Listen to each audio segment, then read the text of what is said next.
Mikil bjartsýni var ríkjandi í upphafi árs. Sigur var að hluta unnin í erfiðri og sumpart ósanngjarnri umræðu íslensku bankana. Úrvalsvísitala Kauphallarinnar stóð í 6.500 stigum og sérfræðingar spáðu miklum uppgangi hennar. Málefni Kauphallarinnar voru áberandi á fyrstu dögum ársins en í ársbyrjun var stigið fyrsta skrefið í aðlögun Kauphallarinnar að OMX Kauphallarsamstæðunni.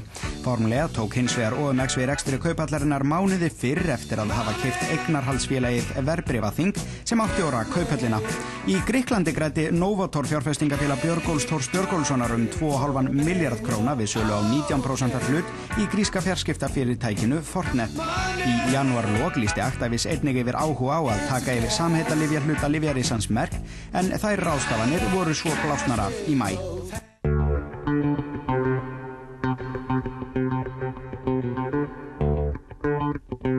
Upplýst var í byrjun febrúar að Glitnir hefði eignast yfir 68% hlutafjár í finnska fjármálafyrirtækinu FEM Group og stemt var að yfirtöku á öllu félaginu.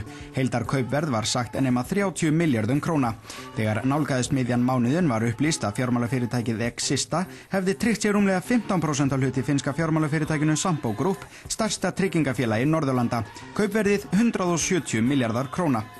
Á mörkuðum ríkti en bjartsýni og var greint frá því að FL Group hefði hegnast nokkuð á kaupum sínum á bréfum í AMR, móðurfélagi American Airlines.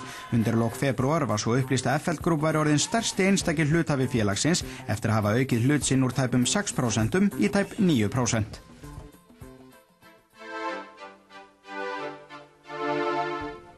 Greiningafyrirtæki Moody's hækkaði lánshæfiseinkunn íslensku bankana í fyrsta flokk. Efasemdir voru hins vegar á kreiki að mat Moody's á bönkunum yrði varalegt, enda fór það svo að mat á fjölda fjármálafyrirtækja var leiðrétt. Þá var í byrjun mánaðarins ljóst að lögð yrði fyrir aðalfund Byrs Sparisjóðs tillaga heimild til stjórnar til að auka stofnfé sjóðsins í 30 milljarða króna. Byr var ekki einn í þessum vangaveltum því í mars höfðu auk hans Spron, Sparisjóðurinn Keflavík og Sparisjóður Kópavogs fengi heimild til að sækja sér aukið eigið fé til vaxtar á næstu misserum með útgáfu nýs stofnfjár. Í árslok 2005 nam bókfært eigið fé alls sparisjóðakerfisins 38,8 milljörðum króna. FL Group keypti 10% hlut í breska félaginu Inspired Gaming Group á 2 milljarða króna.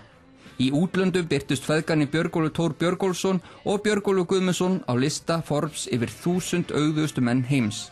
Sá yngri var í sæti 249 og sá eldri í sæti 799.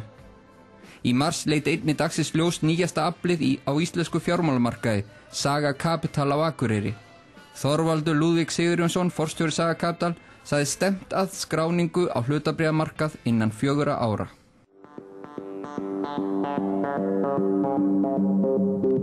Í byrjun apríl fóru félögin 25 sem skráð voru í íslensku kauphöllina inn á samnorræna lista OMX Kauphallarsamstæðunnar og eftirleiðis kynnt með sænskum, finnskum og dönskum félögum. Í Glitni var næðingsamt í byrjun apríl sökum deilna í eigendahópi bankans. Það fór svo á fyrstu dögum mánaðarins að Milestone seldi mestallan hlut sinn í Glitni og alls skiptu hlutir fyrir 110 milljarða króna hendur.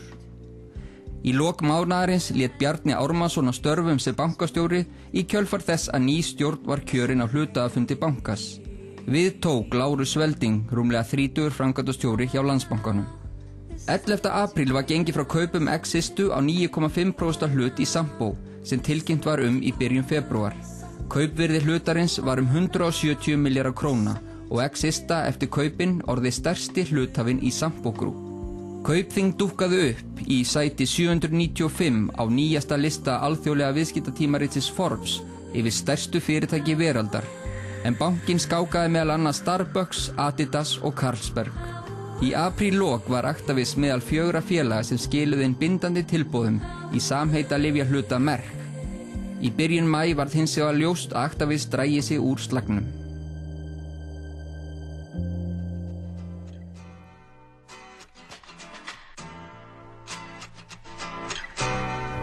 Í Í maí hagnaðist Novator fjárfestingafélag Björgólfs Thors 55 til 60 milljarða króna þegar seldur var 85% hlutur félagsins í búlgarska símafyrirtækinu BTC. Stemning var enn góð á markaði 15. maí þegar úrvalsvísitalan rauf 8.000 stiga múrin í fyrsta sinn. Í annarri viku maímánaðar gaf Icelandair Group líka út viljayfirlýsingu kaup á Travel Service, stærsta einkarekna flugfélagi Tékklands. Björgólfur Thor Björgólfsson vildi eignast all hlutafé í Actavis Group í gegnum fjárfestingafélag sitt Novator og ætlaði að bjóða hluthöfum 85,23 krónur á hlut. Þessi dans átti eftir að teygja sig út í sumarið en þessu tilboði var ekki tekið. Þá tók straumur burðar á stefnuna á 22 milljarða yfirtöku 22. maí þegar upplýst var kaup á 62% hlut í Q Corporation, finnskum banka, sérhæfðum í eignastýringu, verðbréfamiðlun og fyrirtækjaráðgjöf. Á lokadögum maímánaðar tilkynnti Ole Wagner, stofnandi danska fasteignafélagsins Keops, að hann samþykkti tilboð Pálma Haraldssonar í nær all hlutafé hans í félaginu upp á 24 danskar krónur á hlut. Á sama tíma var upplýst samning Eimskips kaup á fjórðungs hlutafjár í kanadíska félaginu Versacold Income Fund, en með þessu ætlaði Eimskip að verða langstærsta kæli- og frystigeymslu fyrirtæki heims með starfsemi í 35 löndum í 5 heimsálfum. Nú, William Fall tók við forstjórastöðu Straums Burðarás og Friðrik Jóhannsson yfirgaf forstjórastólinn eftir tæplega árstarf hjá bankanum. William fyrrum forstjóri alþjóðasviðs Bank of America, næststærsta banka í heimi.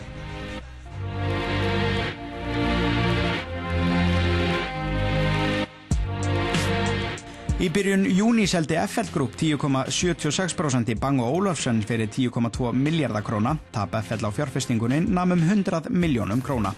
Rífandi gangur var ennþá í Kauphöllinni. Úrvalsvísitalan hafði tvöfaldast á 2 árum og gengi sumra hlutabréfa tífaldast á öldinni og menn bjartsýnir framþróun markaðarins.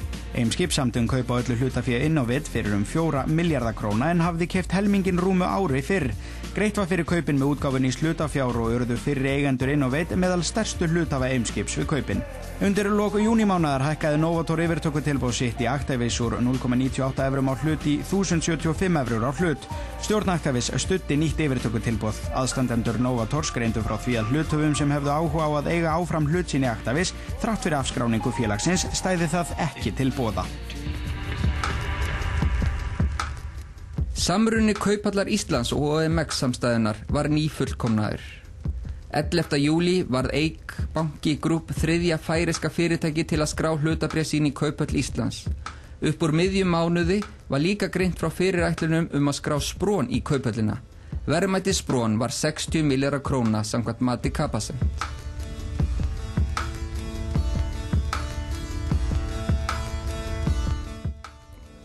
Í ágúst tók að bera á lækkunum í Kauphöll, nokkuð sem fjárfestar hér höfðu ekki átt að venjast alllanga hríð. Lækkunin var sögð í samræmi við lækkanir erlendis og til marks hversu alþjóðlegur hlutabréfamarkaður hér væri að verða. Þá var að ljúka yfirtöku Eimskips á kæli- og frystigeymslu fyrirtækinu Versacold Income Fund í Kanada og var þar með orðið stærsta frysti- og kæligeymslu fyrirtæki í heimi. Atorka sannaði sig á fyrsta degi ágústmánaðar þegar félagið seldi jarðboranir HF til Geysis Green Energy fyrir 14,3 milljarða króna. Hagnaður Atorka á sölunni nam 11 milljörðum. Að auki keypti Geysis Green 16% hlut í Enex. Samhliða sölunni keypti Atorka 32% hlut í Geysi fyrir rúma 7 milljarða og var með því orðin kjölfestu fjárfestur í félaginu. Miðjan ágúst var upplýst 270 milljarða króna yfirtöku Kaupþings á hollenska bankanum NIBC. Yfirtakan stærsta erlenda fjárfesting íslensks fyrirtækis til þessa. Forsvarsmenn Kaupþings sögðust líta á kaupin sem stökkpall inn í Benelux-löndin. Jón Ólason, stjórnarformaður Icelandic Water Holdings, tók fyrstu skóflustunguna að nýrri 6.600 fermetra átöppunarverksmiðju félagsins í Þorlákshöfn. Stefnt að því að verksmiðjan verði fullbúin næsta sumar og geti náð í áföngum alltaf 250 milljón lítra afkastagetu á ári.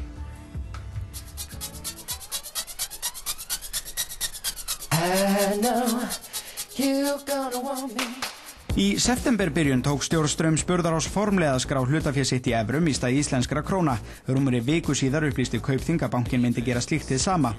Kauphallar Evru snjóboltinn var heldur tekin að bæta utan á sig og auka hraðan. Önnur félög á leið í Evru næru til dæmis Alfeska, Marel og Exista. Evruskráning hlutabréfa frestaðist hins vegar eftir að framkomu athugasemdir frá Seðlabanka Íslands viku áður en skráning bréfastraums átti að eiga sér stað. Bankinn túlkar lög þannig að öðrum bönkum en Seðlabanka séu óheimilt að annast loka uppgjör verðbréfaviðskipta. Óvíst eru málalyktir. Nafni greiðslumiðlunar Visa Ísland var snemma í september breytt í Valitor. Ástæða breytinganna var sögð vera vaxandi starfsemi utan landsteinanna. Nú miðja mánuðin var Travel Service í Tékklandi í Höfn hjá Icelandair Group. Þá sagði Hannes Márásson forstjóri FL Group tækifæri tryggingamiðstöðvarinnar felast í ytri vexti en verið var að kaupa félagið að fullu. Heldur var tekið að næða FL Group í óróa og fjármálamörkuðum á þessum tíma. Þarna stóð gengi félagsins í rúmum 24 krónum á hlut og hafði lækkað tæplega 21% frá 19. júlí. Þá sagði Hannes að varla hefði hann keypt félagið ef hann hefði talið það vera of dýrt.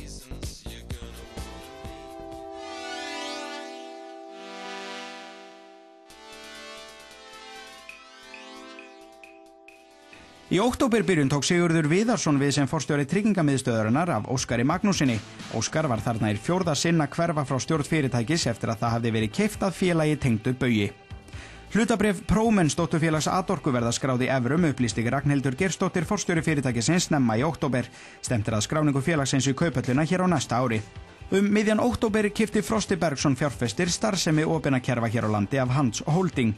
Leið átti sér stað ákveðin uppstokkun milli Teimis og Hans Holding, en Teimi keypti all hlutafé í landsteinum Streng og Hugjag leið og félagið seldi ríflega 80% af eignarhlut sínum í Hans Holding. Sama dag keypti Nýherji TM Software. Í úttekt markaðarins í október kom fram að viðskiptabankarnir 3 Kaupþing, Glitnir og Landsbankinn hafi eitt sem svarar 544 milljörðum króna í helstu fyrirtækjakaup og samruna í útlöndum. Kaupþing á 78% upphæðarinnar.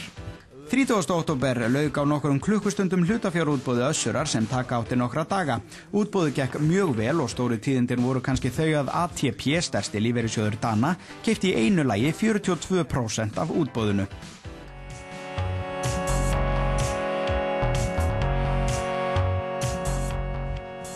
Í nóvember heimilaði Árni Matthisen skiptum sem keypti Landssíma Íslands að ríkinu í ágúst 2005 að fresta skráningu félagsins í Kauphöll Íslands fram yfir áramót, líkt og félagið hafði leitað eftir.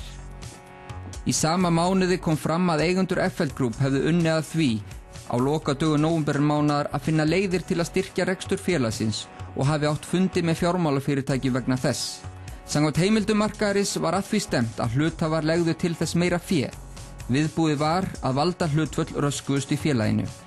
Úrvalsvísitalan lækkaði nærri 14% í nóvember og hefur aldrei lækkað jafn mikið á einu mánuði. Marel fékk að taka yfir Stork Food System og var með því stærsta fyrirtæki á sínu sviði í heiminum.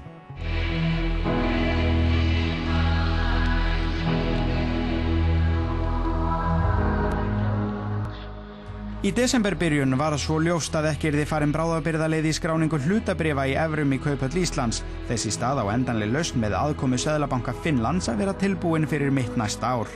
5. 7. desember lækkaði gengi bréfa FL Group 15% en það var fyrsti viðskiptadagur eftir að tilkynnt var umfangsmikla hlutafjáraukningu og forstjóraskipti. Hannes Márásson hætti sem forstjóri og tók sæti í stjórn félagsins. Við starfinu tók Jón Sigurðsson aðstoðarforstjóri.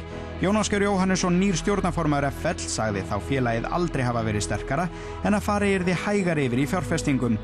Áhugi á FL að engu síðu töluverður.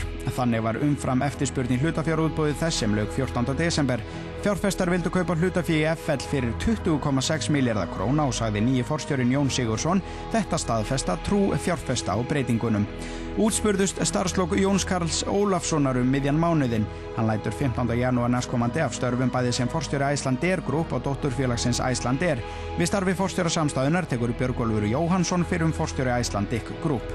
Seðlabanki Íslands ákvað á vaxtaákvörðunarfundi 20. desember að stýrivextir skyldu haldast óbreyttir.